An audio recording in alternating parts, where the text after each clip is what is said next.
तो नमस्कार भाइयों, आज हम स्टार्ट करने वाले हैं अपना 10th क्लास का पहला चैप्टर जो कि है केमिकल रिएक्शंस एंड इक्वेशंस। ठीक है, तो चलो स्टार्ट करते हैं इस चैप्टर में क्या है। ठीक है, इस चैप्टर को स्टार्ट करने से पहले मैं आपको फिजिकल चेंज और केमिकल चेंज के बीच में एक डिफरेंस बताना चाहूंगा, इसलिए मैंने यहाँ पे क्वेश्चन लिखा है difference between physical change and chemical change.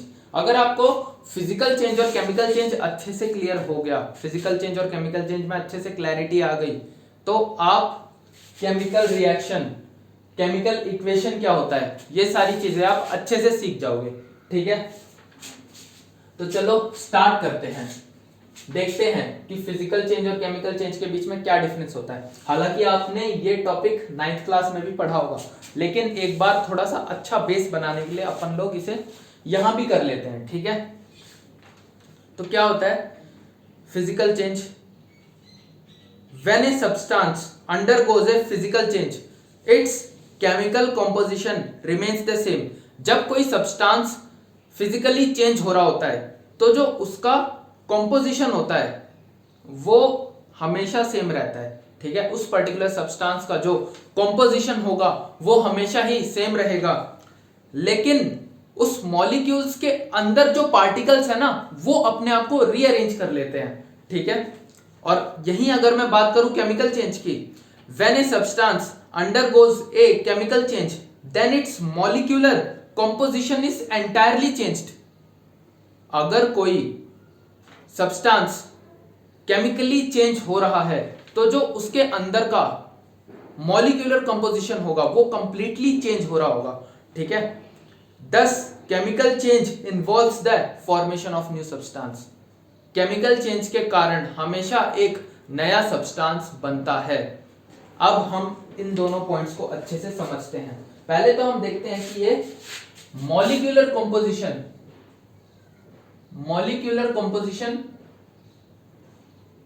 होता क्या है। ठीक है, पहले हम देखेंगे कि ये मॉलिक्यूलर कंपोजिशन क्या होता है। चलो एग्जांपल लेके समझते हैं इसको। मान लो मैंने एक पतीला लिया, इसमें मैंने बहुत सारा पानी भर लिया। ठीक है, पानी भरने के बाद अब मैं क्या करता हूं कि इसको गर्म करता हूं, इसको मैं, ठीक है, इसको मैं क्या करता हूं, गर्म करता हूं। और जब मैं इसको गर्म करूंगा तो जो मेरे वाटर मॉलिक्यूल्स हैं वो कन्वर्ट हो जाएंगे स्टीम में या वाटर वेपर्स में। ठीक है, अब अगर आप लोग इसे एक बार को सोच के देखो तो जो मेरा वाटर है, पानी है, वो भी H2O के मॉलिक्यूल से मिलकर बना हुआ है, और जो मेरे स्टीम है वो भी H2O के मॉलिक्यूल से ही मिलकर बना हुआ है। मतलब यहां वाटर जो है मेरा एक चेंज शो कर रहा है। ठीक है, जो कि एक फिजिकल चेंज है। और किस प्रकार चेंज शो कर रहा है? मतलब मेरा वाटर जो है वो स्टीम में कन्वर्ट हो रहा है, या मेरा वाटर जो है वो वेपर्स की फॉर्म में कन्वर्ट हो रहा है। तो यानी यहां मेरा वाटर एक फिजिकल चेंज शो कर रहा है, और फिजिकल चेंज शो करते समय उसका जो मॉलिक्यूलर कंपोजिशन है जो पहले था वही बाद में है।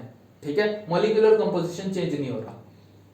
ठीक है, हालांकि इन मॉलिक्यूल्स का जो अरेंजमेंट है वो थोड़ा सा जरूर बदल चुका है, क्योंकि पानी के केस में जो मेरे H2O के मॉलिक्यूल्स होते हैं वो काफी पास पास होते हैं, लेकिन वहीं अगर मैं बात करूं स्टीम के केस में, तो स्टीम के केस में वाटर मॉलिक्यूल्स काफी दूर दूर होते हैं।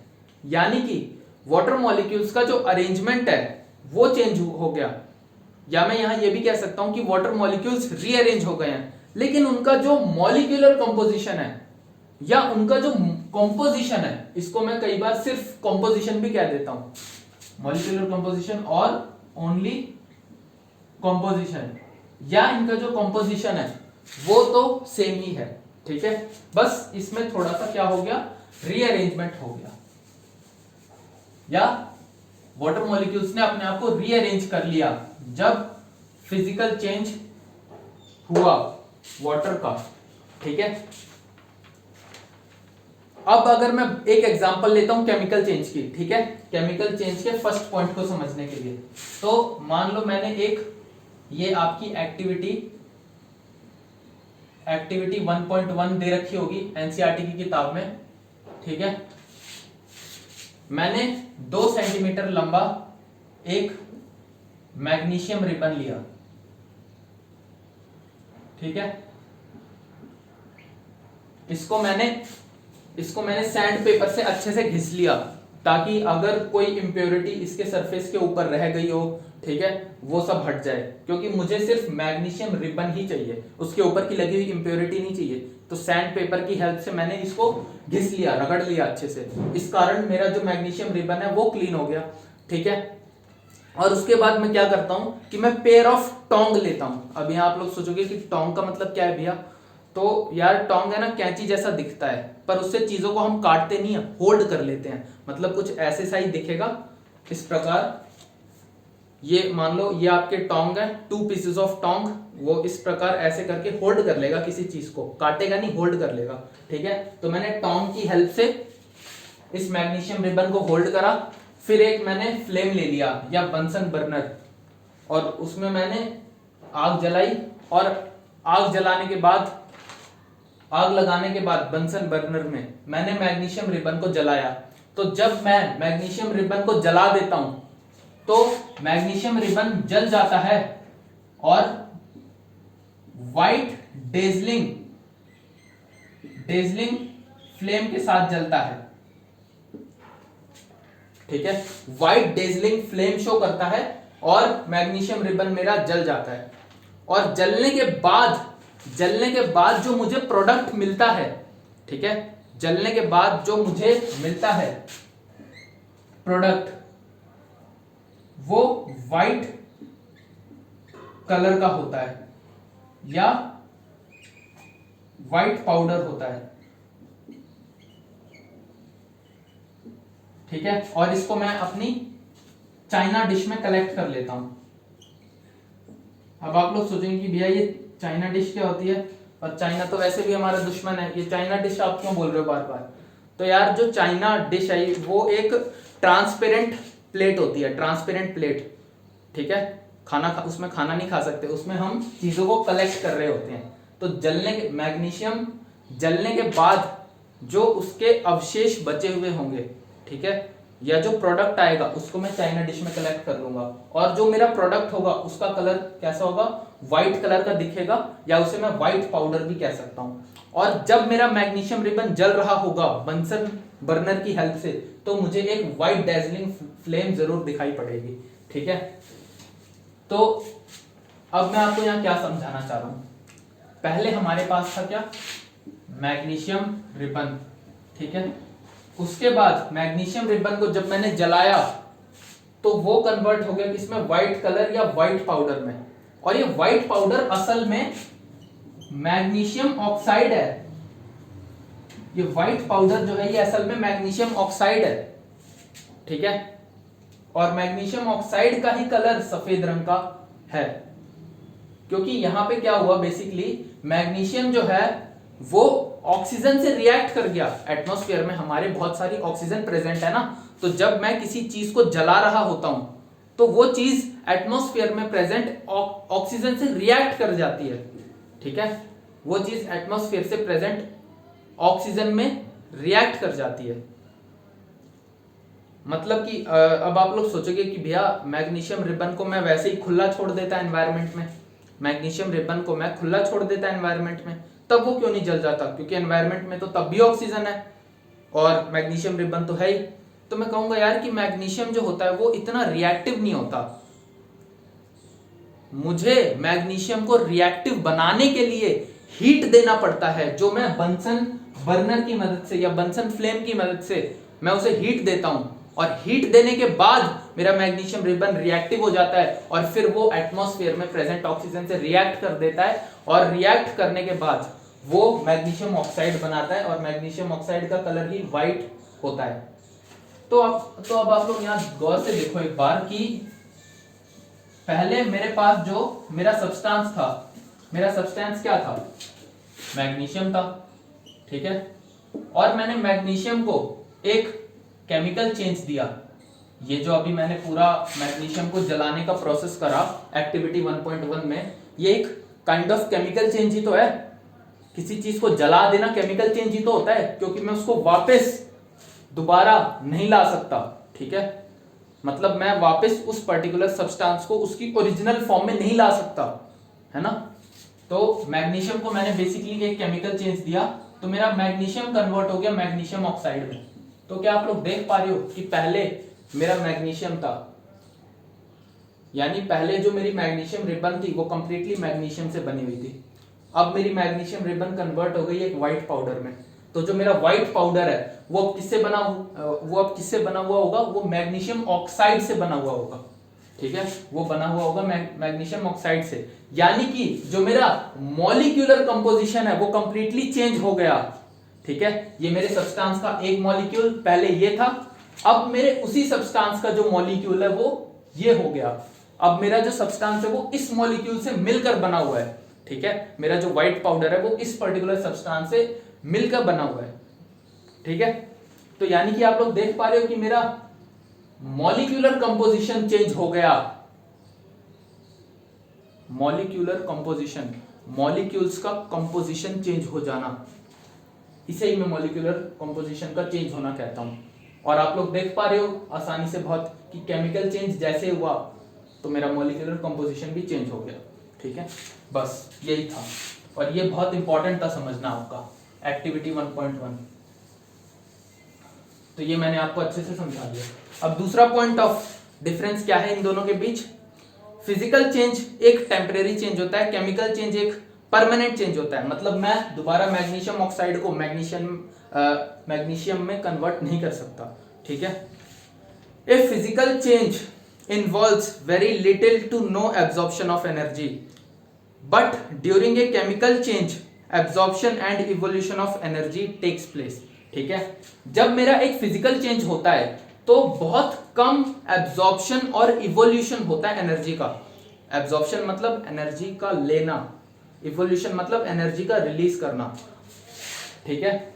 मतलब जब मेरा पानी, ये पतीले में पानी रखा हुआ है, यहां मैंने नीचे आग लगा दी, तो ये पानी जब बॉईल करना शुरू होगा, पानी बॉईल होके वाटर वेपर्स में कन्वर्ट होगा, ठीक है। और ये मेरा एक फिजिकल चेंज है। तो यहां पे एक बात आप लोग नोट कर लो, यहां जरूरी नहीं है कि मैं बहुत ज्यादा आग दूं इस पतीले को तभी ये पानी उबलेगा। अगर मैं इसको बहुत थोड़ी सी भी आग यहां दूंगा ना, बहुत लिटिल आग, तो भी ये बहुत ज्यादा लंबे समय के बाद ये जरूर थोड़ा थोड़ा वेपराइज होगा, ये पानी जरूर थोड़ा थोड़ा वेपराइज होगा, भले ही मैं यहां बहुत कम आग क्यों ना दूं इस पतीले को। यानी कि जब मेरा फिजिकल चेंज होता है तो फिजिकल चेंज होने के लिए बहुत कम एनर्जी चाहिए होती है। फिजिकल चेंज होने के लिए हमेशा बहुत कम एनर्जी चाहिए होती है। बहुत कम एनर्जी में भी फिजिकल चेंज हो जाता है, ठीक है। वही मैंने आपको यहां बोला कि अगर आप यहां बहुत थोड़ी सी भी आग दोगे ना, थोड़ी सी एनर्जी बहुत लंबे समय के लिए इस पतीले को, तो भी ये पानी उबलना शुरू कर देगा, ठीक है। बस ये था।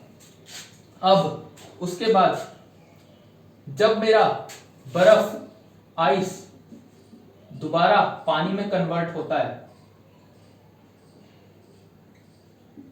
आइस जब मेरा दोबारा वाटर में कन्वर्ट होता है, तो मेरा आइस जो है वो एनर्जी रिलीज कर रहा होता है। सॉरी, एनर्जी रिलीज नहीं करता, आइस को एनर्जी मिलती है हीट के फॉर्म में। आइस को जो है वो एनर्जी मिलती है हीट की फॉर्म में, और वो वाटर में कन्वर्ट हो जाता है, ठीक है। अब ऐसा नहीं कि जब मैं आइस को 100 डिग्री सेल्सियस दूंगा तभी मेरा आइस वाटर में कन्वर्ट होगा, ऐसा कुछ नहीं है। अगर मैं आइस को 0 डिग्री सेल्सियस पे भी रखूंगा, मतलब एक नॉर्मल रूम टेम्परेचर पे भी रखूंगा, तो भी मेरा आइस जो है वो वाटर में कन्वर्ट हो जाएगा। मतलब कि फिजिकल चेंज होने के लिए बहुत कम एनर्जी चाहिए होती है, ठीक है। और फिजिकल चेंज जब होता है तो वो बहुत कम एनर्जी रिलीज भी करता है, या कम एनर्जी का इवोल्यूशन करता है, ठीक है। और यहां पे जब केमिकल चेंज हमारा होता है तो केमिकल चेंज बहुत ज्यादा एनर्जी इवॉल्व करता है, या उसे बहुत ज्यादा ही एनर्जी चाहिए होती है, ठीक है। अभी जैसे आपने मैग्नीशियम रिबन का एग्जांपल देखा, मैग्नीशियम रिबन को बहुत देर के लिए उसी आग में रखना होगा। ठीक है, अब यार ऐसा तो है नहीं कि मैंने मैग्नीशियम रिबन को धूप में रख दिया, ठीक है, मैग्नीशियम रिबन को मैंने धूप में रख दिया और वो जलना शुरू कर देगा, ऐसा तो बिल्कुल नहीं होने वाला। लेकिन पानी को अगर मैं धूप में रखूंगा तो वो जरूर 3-4-5 घंटे बाद थोड़ा थोड़ा वेपराइज होना शुरू कर देगा, हमें दिखाई नहीं देगा पर वेपराइज होना शुरू कर देगा। यानी कि फिजिकल चेंज होने के लिए बहुत कम एनर्जी चाहिए होती है, पर केमिकल चेंज होने के लिए बहुत ज्यादा अमाउंट ऑफ एनर्जी चाहिए होती है। ये आपको इस एग्जांपल से भी पता लग रहा होगा, मैग्नीशियम रिबन को धूप में रखो वो बिल्कुल नहीं जलेगा, लेकिन पानी को धूप में रखो वो जरूर थोड़ा थोड़ा वेपराइज होगा पर आपको दिखेगा नहीं। ठीक है, तो यही है एक एग्जांपल किसका, कि केमिकल चेंज जब होता है तो वो बहुत ज्यादा अमाउंट में या तो एनर्जी इवॉल्व करता है या बहुत ज्यादा एनर्जी उसे चाहिए होती है। ठीक है, अब ये एनर्जी इवॉल्व करता है बहुत ज्यादा अमाउंट में, इसका एग्जांपल भी हम थोड़ी देर में पढ़ रहे होंगे या कुछ लेक्चर्स बाद पढ़ रहे होंगे। ठीक है, अच्छा अब कुछ एग्जांपल देख लेते हैं फिजिकल चेंज के। Freezing of water, boiling of water, ठीक है, मेल्टिंग ऑफ वैक्स, ये सारे हमारे फिजिकल चेंज के एग्जांपल हैं। ठीक है, और केमिकल चेंज के examples digestion of food, burning of coal, rusting of iron, ये सारे हमारे केमिकल चेंजेस के एग्जांपल्स हैं। ठीक है, अच्छा अब आप लोग यहां एक चीज और नोट कर लो, क्या है वो चीज, जब मेरे वेपर्स जो है, वाटर वेपर्स, वो जब पानी में दोबारा कन्वर्ट होंगे, तो जब मेरे वेपर्स दोबारा पानी में कन्वर्ट होंगे तब ये बहुत कम अमाउंट में ही एनर्जी रिलीज करेंगे। ये चीज मैं अभी भूल गया था आपको बताना, इसे भी आप लोग नोट कर लो। ठीक है, जब मेरे वेपर्स कन्वर्ट हो रहे होंगे दोबारा पानी में, ठीक है, जब मेरे वेपर्स कन्वर्ट हो रहे होंगे दोबारा पानी में, तो ये बहुत कम अमाउंट में ही एनर्जी रिलीज करेंगे, क्योंकि जब पानी वेपर में कन्वर्ट होता है तो पानी को एनर्जी चाहिए होती है, हीट चाहिए होती है उसको, एनर्जी, हीट मतलब एनर्जी, ठीक है, उसे चाहिए होती है। लेकिन जब वेपर दोबारा पानी में कन्वर्ट होता है, जब वेपर दोबारा पानी में कन्वर्ट होता है तो वेपर एनर्जी रिलीज करते हैं जब वो पानी में कन्वर्ट होते हैं, और जो वो एनर्जी रिलीज करते हैं वो बहुत कम अमाउंट में रिलीज करते हैं। ठीक है, क्योंकि ये एक फिजिकल चेंज है। लेकिन अगर केमिकल चेंज होता तो वो बहुत ज्यादा अमाउंट में एनर्जी रिलीज कर रहा होता या एनर्जी का इवोल्यूशन कर रहा होता, जो मैंने अभी आपको बताया। ठीक है, तो ये हो गया। अच्छा अब एक नॉर्मल सा पॉइंट है, during physical change no new substance is found, कोई भी नया सब्सटेंस नहीं बनता फिजिकल चेंज के दौरान, लेकिन केमिकल चेंज के दौरान नए नए सब्सटेंस फॉर्म होते हैं, जैसा कि आपने देखा Mg से MgO। ठीक है, physical change is easily reversible, physical change जो होता है वो हमारा रिवर्सिबल होता है, लेकिन केमिकल चेंज इरिवर्सिबल होता है, मतलब जो ओरिजिनल सब्सटेंस था उसको मैं रिकवर नहीं कर सकता, मैं दोबारा MgO से Mg नहीं बना सकता, लेकिन वाटर वेपर से वाटर जरूर बना सकता हूं। ठीक है ना, तो ये हो गया फिजिकल चेंज और केमिकल चेंज के बीच में डिफरेंस, जो मैंने आपको बहुत अच्छे से एक्सप्लेन कर दिया। अच्छा अब आप लोग यहाँ पे एक पॉइंट नोट कर लो, whenever a chemical change occurs, note whenever a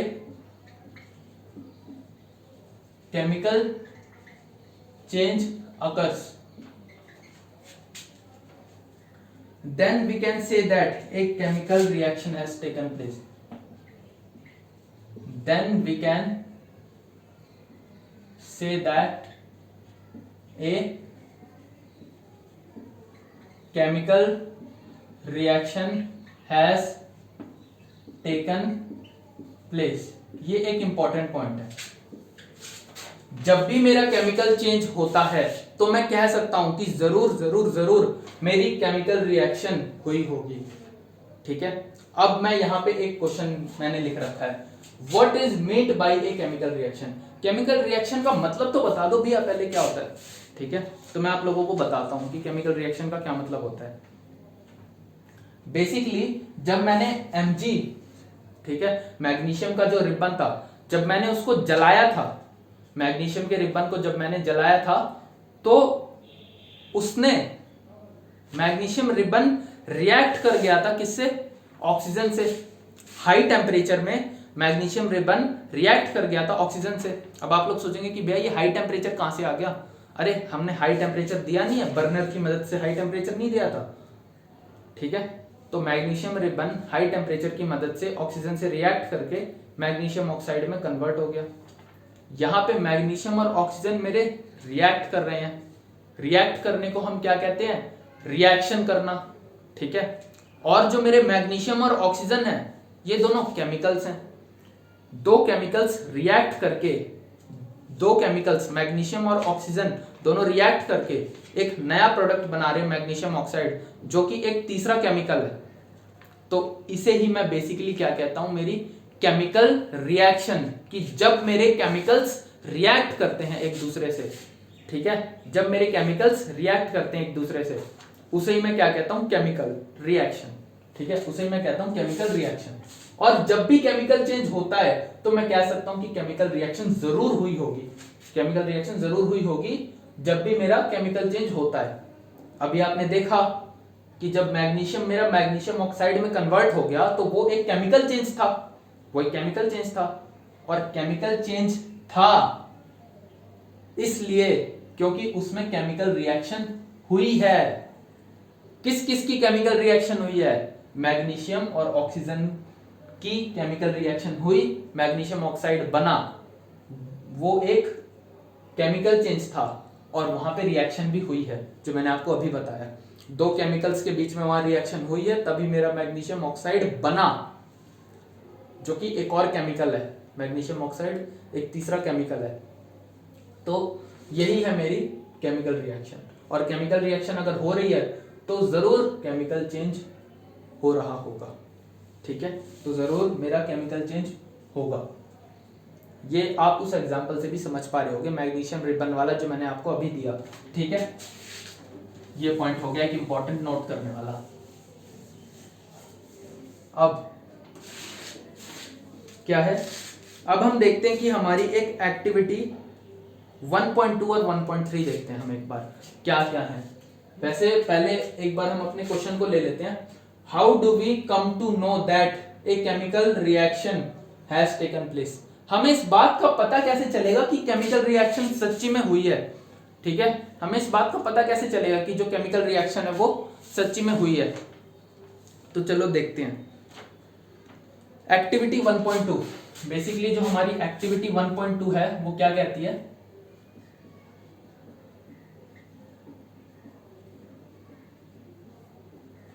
होता क्या एक्टिविटी 1.2 में कि हम एक PbNO3 एक्वस ले लेते हैं और इसको हम रिएक्ट करवाते हैं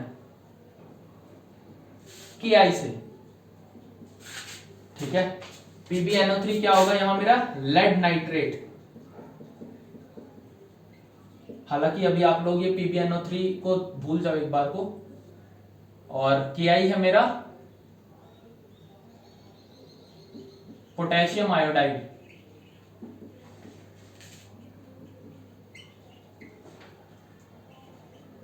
ठीक है।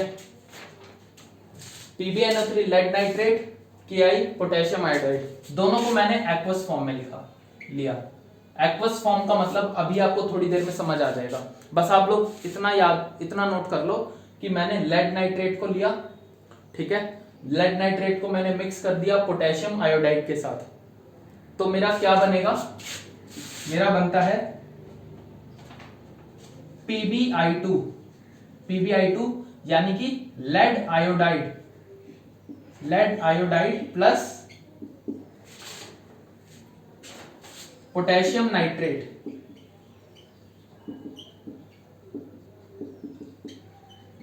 तो यही है बेसिकली मेरी एक्टिविटी 1.2। एक्टिविटी 1.2 में मैं क्या करता हूं कि PbNO3 को मैं मिक्स कर देता हूं, या लेड नाइट्रेट को मैं मिक्स कर देता हूं पोटेशियम आयोडाइड के साथ, तो मेरा क्या बनता है? लेड आयोडाइड और पोटेशियम नाइट्रेट, ठीक है। अब जो मेरा पोटेशियम नाइट्रेट होता है, पोटेशियम नाइट्रेट जो होता है वो वाटर सॉल्युबल होता है, वो तो पानी में मिक्स हो जाता है, ठीक है, वो तो पानी में मिक्स हो जाता है। मतलब बेसिकली अगर मैं आपको और अच्छे से समझाऊं तो मैंने लेड नाइट्रेट का एक सॉल्यूशन लिया। लेड नाइट्रेट का सॉल्यूशन लेने का क्या मतलब है कि मैंने लेड नाइट्रेट का पाउडर लिया, उसको पानी में अच्छे से घोल दिया, तो मेरा क्या हो गया, लेड नाइट्रेट का सॉल्यूशन। अब मैंने पोटेशियम आयोडाइड का सॉल्यूशन लिया, मतलब पोटेशियम आयोडाइड को लिया, पानी में घोल दिया, अच्छे से मिक्स कर दिया, तो वो क्या हो गया, पोटेशियम आयोडाइड का सॉल्यूशन। अब मैंने पोटेशियम आयोडाइड का सॉल्यूशन और लेड नाइट्रेट का सॉल्यूशन, इन दोनों को आपस में मिक्स कर दिया। जब मैंने इन दोनों को आपस में मिक्स करा तो इन दोनों ने मिलकर बनाया लेड आयोडाइड और पोटेशियम नाइट्रेट। ठीक है, अब जो मेरा पोटेशियम नाइट्रेट होता है ये वाटर सॉल्युबल होता है, मतलब ये पानी में मिक्स हो जाता है, या इसको पानी में मिक्स होना पसंद है, तो ये पानी में अच्छे से घुल जाता है। ठीक है भाई, घुल गया। अच्छा, अब लेड आयोडाइड जो होते हैं ये लोग बना देते हैं क्या, येलो कलर के प्रेसिपिटेट बना देते हैं ये लोग। और प्रेसिपिटेट का मतलब कुछ गोले गोले पत्थर जैसे सब्सटेंस जो आपको येलो कलर के दिखेंगे। लेड आयोडाइड हमारा येलो कलर का प्रेसिपिटेट बना देता है, और प्रेसिपिटेट पत्थर जैसे छोटे छोटे कण आपको दिखेंगे येलो कलर के, वो होते हैं। अगर आप इन दोनों को मिक्स करके देखोगे तो आपको नीचे सॉल्यूशन में येलो कलर के पीपीटी दिखेंगे। ठीक है, ये हो गया हमारा एक्टिविटी 1.2। अभी मैं इस पे वापस आऊंगा येलो कलर के प्रेसिपिटेट पे, ठीक है, थोड़ी देर में। और अब अगर मैं बात करता हूं एक्टिविटी 1.3 की,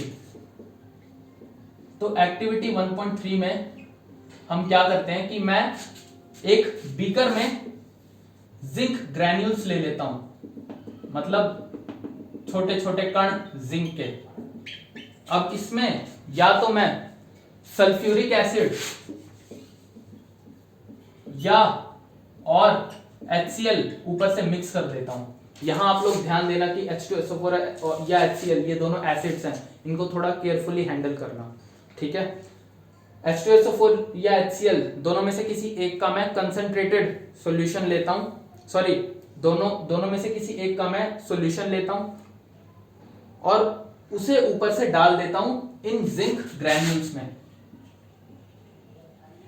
जब मैं इन जिंक ग्रैन्यूल्स में डाल देता हूं मेरे HCl को या H2SO4 को, दोनों में से किसी एक एसिड को, मान लो मैं HCl में H2SO4 को ही डालता हूं, HCl भूल जाओ आप। ठीक है, मैं मेरे जिंक ग्रैन्यूल्स में H2SO4 का सॉल्यूशन डाल देता हूं और फिर उसके बाद अगर मैं अपने बीकर को नीचे से टच करके देखता हूं, अपने बीकर को इसके बेस से टच करता हूं, तो मुझे इस पर्टिकुलर सॉल्यूशन का जो कंसंट्रेशन है, सॉरी इस पर्टिकुलर बीकर का जो टेम्परेचर है वो मुझे काफी हाई मिलेगा, मतलब इस बीकर का मुझे कुछ ना कुछ टेम्परेचर मिल जाएगा। और साथ के साथ जब जिंक रिएक्ट करता है H2SO4 से तो वो H2 गैस रिलीज करता है, ठीक है। मतलब कुल मिला के मैं यहाँ क्या कह रहा हूं कि मैंने जिंक ग्रैन्यूल्स लिया एक बीकर में, ऊपर से मैंने H2SO4 का सॉल्यूशन डाला और उसके बाद मैंने चेक करा बीकर का बेस चेक करके, तो मुझे पता लगा कि इसका पहले कुछ टेम्परेचर नहीं था, मतलब पहले ये नॉर्मल रूम टेम्परेचर था, अब इसका टेम्परेचर बढ़ चुका है, मतलब कुछ ना कुछ टेम्परेचर आ गया इसके बेस का। और साथ के साथ जब जिंक रिएक्ट करता है H2SO4 से तो वो H2 गैस रिलीज करता है, समझे आप लोग, तो ये काम करता है। इसका मतलब क्या हुआ कि अगर मैं दोबारा जाऊं एक्टिविटी 1.2 में, एक्टिविटी 1.2 में क्या हो रहा है कि जो मेरा प्रोडक्ट बन रहा है, मतलब जो मेरा लेड आयोडाइड येलो कलर का प्रेसिपिटेट बन रहा है, वो मेरा किस कलर का था, येलो कलर का था, मतलब उसने सॉल्यूशन का कलर चेंज कर दिया, येलो कलर का हो गया वो, ठीक है। और अगर मैं बात करूं एक्टिविटी 1.3 की, तो एक्टिविटी 1.3 में एक तो गैस इवॉल्व हो रही है गैस H2, और मेरे जो बीकर का टेम्परेचर है, टेम्परेचर उसका बढ़ जा रहा है। तो अब मैं आपको बताता हूं कि हमें कैसे पता लगेगा कि हमारी केमिकल रिएक्शन टेक प्लेस कर रही है कहीं पे। अब देखते हैं हम चेंज इन स्टेट, जब एक स्टेट से दूसरे स्टेट में चेंज हो रहा होता है। First point, change in state, change in state. दूसरा point, change in colour,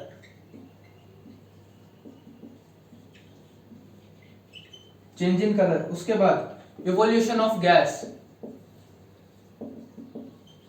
evolution of gas.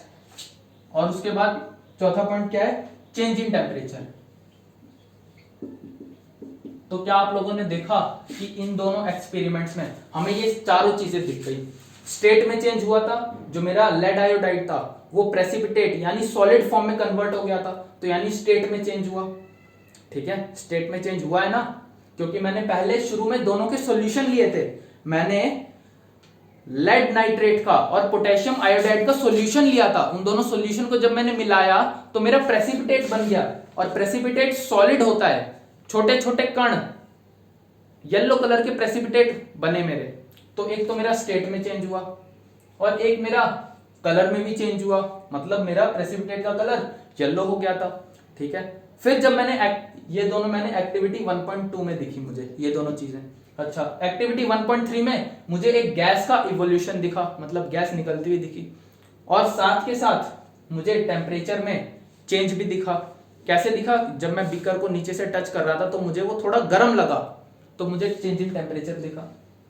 ठीक है, तो जब भी मुझे इन चारों चीजों में से कोई एक चीज भी दिख जाती है, ठीक है, कहीं पे भी किसी भी केमिकल चेंज में, किसी भी केमिकल चेंज में जब मुझे इन चारों चीजों में से कोई एक चीज दिख जाती है, तो मैं मान लेता हूं कि वो केमिकल चेंज मेरा एक केमिकल रिएक्शन है। ठीक है, वो जो केमिकल चेंज है वो मेरा केमिकल रिएक्शन है। ऐसे ही मैं आइडेंटिफाई करता हूं कि कोई चीज मेरी केमिकल रिएक्शन है कि नहीं, कोई रिएक्शन मेरी केमिकल रिएक्शन है कि नहीं, मैं इन्हीं चारों की हेल्प से आइडेंटिफाई कर रहा होता हूं। अगर मेरा स्टेट में चेंज हो रहा है, कलर में चेंज हो रहा है, गैस इवॉल्व हो रही है, टेम्परेचर में चेंज हो रहा है, इन चारों में से कोई एक भी क्यों ना हो रहा है, कोई एक भी हो रहा है, तब भी मैं बोल दूंगा कि मेरी केमिकल रिएक्शन हुई है। तो ऐसे मैं पता लगा सकता हूं। How do we come to know that a chemical reaction has taken place? इन चारों पॉइंट्स की मदद से मैं पता लगा सकता हूं कि मेरी केमिकल रिएक्शन हुई है। और ये दोनों पॉइंट्स मैंने किस में देखे, एक्टिविटी 1.2 में देखा, जहां पे येलो प्रेसिपिटेट बन रहा था। अच्छा, ये दोनों पॉइंट्स मैंने देखे एक्टिविटी 1.3 में, जहां पे मेरा हाइड्रोजन गैस निकल रहा था और टेम्परेचर चेंज भी हो रहा था, मैंने उसे छू के भी देखा था। ठीक है, तो आशा करता हूं आप लोगों को ये लेक्चर बहुत अच्छे से समझ में आया होगा। और बाकी आप 10th क्लास में आ चुके हो, आपकी बोर्ड्स की क्लासेस हैं, आपको बहुत ध्यान से पढ़ना चाहिए। ठीक है, समझ के चीजें पढ़ोगे तो आपको याद भी जल्दी होती हैं चीजें। अगर आप समझ के पढ़ते हो तो याद जल्दी होती हैं। और बाकी 10th क्लास में अगर आप रेगुलरली कंसिस्टेंट रहते हो, रोज पढ़ाई करो, रोज थोड़ी थोड़ी पढ़ाई करो, ठीक है, तो आप इजीली 85 to 90% तो स्कोर कर सकते हो। जस्ट एक कंडीशन है कि आप कंसिस्टेंट रहो, लगातार पढ़ो, रोज पढ़ो। कंसिस्टेंसी बहुत इंपॉर्टेंट होती है, क्योंकि बहुत बच्चे कंसिस्टेंट नहीं रह पाते, इसलिए उनके मार्क्स नहीं आते। ठीक है, अगर आप 85 से 90% भी स्कोर करना चाहते हैं और अगर आप कंसिस्टेंट है, रोज 1 से 1.5 घंटा पढ़ते ही पढ़ते हैं, चाहे कुछ भी हो जाए, और उन 1 से 1.5 घंटों में कोई डिस्ट्रैक्शन नहीं होनी चाहिए, अगर आप पढ़ते हो तो आपके 85 to 90% तो बहुत इजीली आ सकते हैं। इतने मार्क्स तो आप इजीली स्कोर कर ले जाओगे। ठीक है, तो बाकी बातें हम कर रहे होंगे अपने नेक्स्ट लेक्चर में। तब तक के लिए थैंक यू।